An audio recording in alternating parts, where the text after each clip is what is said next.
آدھا گھنٹہ 35 minute 45 minute یا جب تک آپ لوگ سننا چاہیں میں ان کے سوالات کا جوابات قرآن احادیث مبارکہ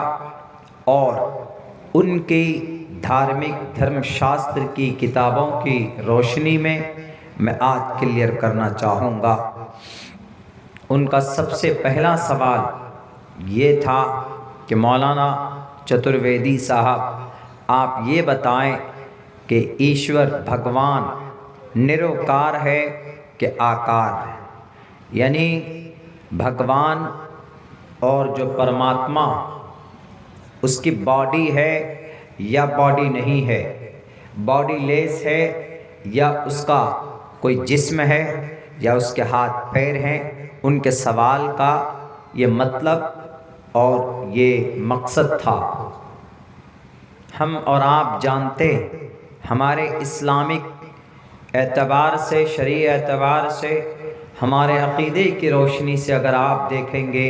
تو ہم اور آپ دو ٹوک لفظوں میں یہ کہہ سکتے ہیں کہ اللہ تبارک و تعالیٰ کی کوئی باڈی، اللہ کا کوئی جسم نہیں ہے، اللہ تبارک و تعالیٰ کا کوئی آکار نہیں ہے، وہ نراکار ہے، اس کا کوئی آکار ہی نہیں، اس کی کوئی شکل نہیں ہے۔ اللہ تبارک و تعالیٰ دنیا کی کسی چیز کے مانند نہیں ہے، لیس کمثلہ شیء۔ اگر ہم یہ تصور کرتے ہیں کہ اللہ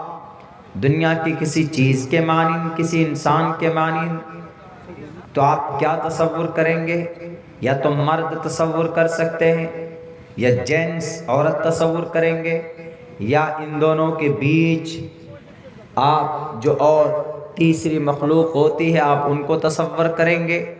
بچہ، بوڑھا، جوان، بزرگ، آپ کیا تصور کریں؟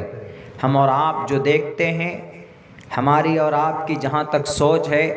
ہم اور آپ وہی تصور کر سکتے ہیں، سوچ سکتے ہیں، امیجن کر سکتے ہیں کہ اللہ کی ذات ایسی ہو سکتی ہے،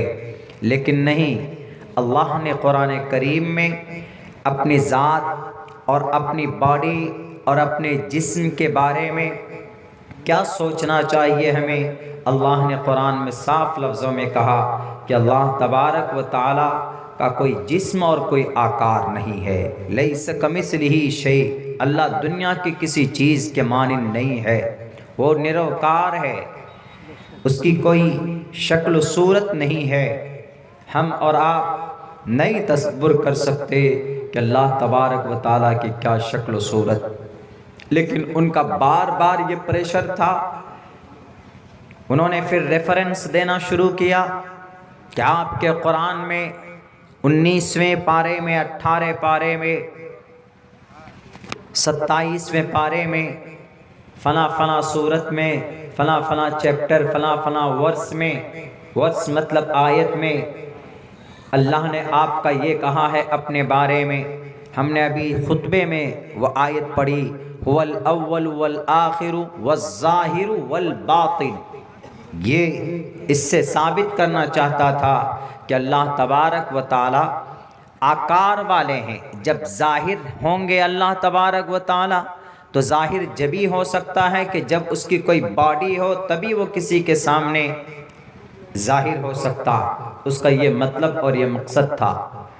مجھے نہیں لگ رہا تھا، یہ میڈیا والے یوٹیوبر حضرات ہمارے وہاں پر شاید موجود تھے، ہم کو ان کی شکل و صورت محسوس نہیں ہو رہا تھا کہ وہ کوئی ایجوکیٹڈ پرسن تھا۔ ہم کو ایسا محسوس ہو رہا تھا کہ اس کو جیسے رٹا ہوا طوطا نہیں ہوتا، ویسے رٹا کر اس کو ریفرنس لکھ کر کے دے کر بھیجا۔ ہم نے تقریباً وہاں پر 8 سے 10 منتر و شلوک پڑھ کر اس کو سمجھانے کی ہم نے کوشش کی۔ ہم نے کہا کہ ریفرنس چھوڑیے، آپ منتر اور اشلوک پڑھ کر بتائیے کہ کس منتر میں، کس اشلوک میں یہ کہا گیا ہے کہ بھگوان نراکار آکار والے ہیں، نراکار نہیں۔ وہ اس بات سے انکار کرتا رہا، وہ صرف بار بار ریفرنس لاتا رہا اور ہم اس کو بار بار اشلوک اور منتر پڑھاتے رہے۔ تو ہمارا اور آپ کا عقیدہ یہ ہے کہ اللہ تبارک و تعالی کا اس کی کوئی باڈی نہیں ہے، اس کی کوئی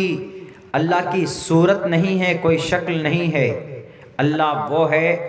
جو ہمیشہ زندہ رہنے والا ہے،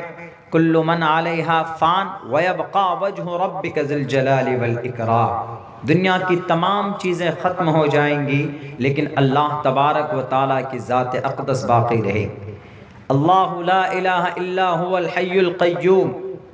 حی القیوم، ہمیشہ قائم رہنے والی ذات اور ہمیشہ زندہ رہنے والی ذات اگر کسی کی ہے تو وہ اللہ تبارک و تعالیٰ کی۔ اب اللہ کو ہم کیسے تصور کریں؟ بعض لوگ کہتے ہیں کہ قرآن میں ہے مولانا وما بینہما فی ستۃ ایام ثم استوى علی العرش، آسمان و زمین کو پیدا کرنے کے بعد اس کے بیچ میں بین السماء والارض جتنی بھی چیزیں ہیں، درخت، پیڑ پودے، سسٹم، نظام، انسان و جنات، اللہ تبارک و تعالیٰ نے 6 دن میں پیدا کیے۔ اور پیدا کرنے کے بعد after completing the all creatures، سارے مخلوقات کو پیدا کرنے کے بعد اللہ تبارک و تعالیٰ عرش پر جا کر بیٹھ گیا۔ ثم استوى علی العرش، عرش پر بیٹھ گئے۔ بیٹھتا جب ہے آدمی،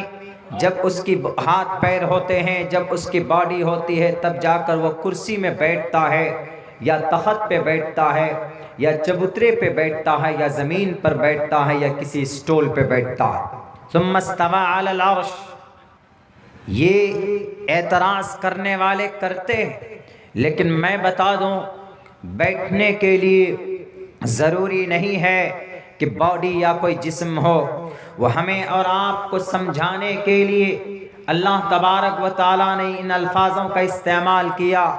ورنہ امام مالک رحمۃ اللہ علیہ صاف طور پر کہتے ہیں کہ اس پر ایمان لانا واجب اور ضروری، اور اس کے اوپر تحقیق کرنا، قریدنا، تجسس کرنا گناہ ہے، بدعت ہے، کیفیت مجہول ہے اللہ تبارک و تعالیٰ کی، اس پہ ہمیں نہیں پڑھنا چاہیے کہ وہ ثم استوى علی العرش، اللہ کیسے بیٹھا ہے، اللہ کیسے لیٹتے ہیں، یا اللہ تبارک و تعالیٰ کی شکل و صورت کیا ہے، اللہ کے ہاتھ کیسے ہیں، کیونکہ بہت سے جگہوں کے اوپر ہاتھ کا استعمال کیا گیا، لفظ کا استعمال کیا گیا ہاتھ کے تعلق سے، تو بہت سے لوگ کنفیوز ہو جاتے، اسی وجہ سے وہ بھی کنفیوز ہوا اور انہوں نے کہا کہ نہیں مولانا، آپ کے قرآن میں آپ کے اللہ کے بارے میں کہا گیا کہ وہ آکار والے، آکار والے نہیں۔ سب سے پہلا شلوک ہم نے ان کو مول منتر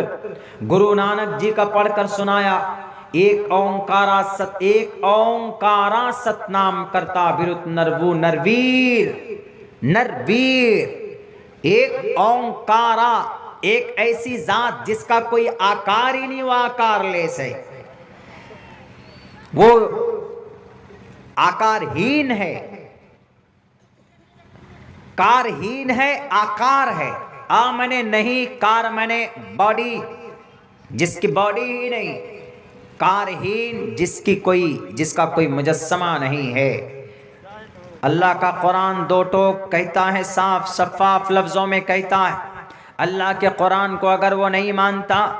تو وہ پڑھے اپنے گرنتھوں کو، وہاں پر لکھا ہے نتس پرتماستی السنام محدثا، اس پرماتما کے نام کو جپنا ہی بڑا پنیہ کا کام ہے، اس کا کوئی وہ دنیا کے کسی چیز کے مانند نہیں، اس کی پرتما نہیں ہے، پرتما مطلب اس کی پرچھائی نہیں ہے، اس کی تصویر نہیں ہے، اس پرماتما کی اگر ان کا عقیدہ، ان کا کانسیپٹ یہ بن گیا ہے کہ شری رام چندر جی، شری کرشن جی، گنیشا جی اور بڑے بڑے ان کے دیوی دیوتا آئے اس دھرتی پر، ان لوگوں کے تو باڈی تھے، ان کا تو جسم تھا، تو ایک بات وہ کنفیوز ہو رہے ہیں سمجھنے میں۔ ہم نے یہ بات وہاں پر بھی کہی تھی، آج بھی کلیئر کر رہا ہوں، اس وقت میرے پاس ٹائم نہیں تھا، لیکن میرے پاس ابھی میرے ہاتھ پہ کچھ ٹائم ہے۔ ان کا یہ کہنا کہ شری رام چندر جی کی باڈی تھی، جسم تھا، تو شری رام چندر جی بھاگیوان بھگوان پرماتما نہیں تھے، وہ مریادہ پرشوتم تھے، مہان ویکتی تھے، وہ بھگوان پرماتما نہیں۔ اگر بھگوان پرماتما ہوتے تو ان کی بیوی سیتا میاں کا اپہرن کیا گیا تو وہ خود سے جا کر راون کا مقابلہ کرتے اور راون کے اس لنکے کو ناش کر کے، بلکہ راون کو اس صفحہ ہستی سے مٹا کر اپنی ستی ساوتری بیوی اور ستیوتی سیتا میاں کو چھڑا کر لے کر آتے۔ لیکن دنیا جانتی ہے کہ رام چندر جی نہیں گئے، بلکہ گھومتے رہے اس جنگل میں، اس گلی میں، دیکھتے رہے کہ میری بیوی کدھر ہے، میری بیوی کو کون لے کر گیا۔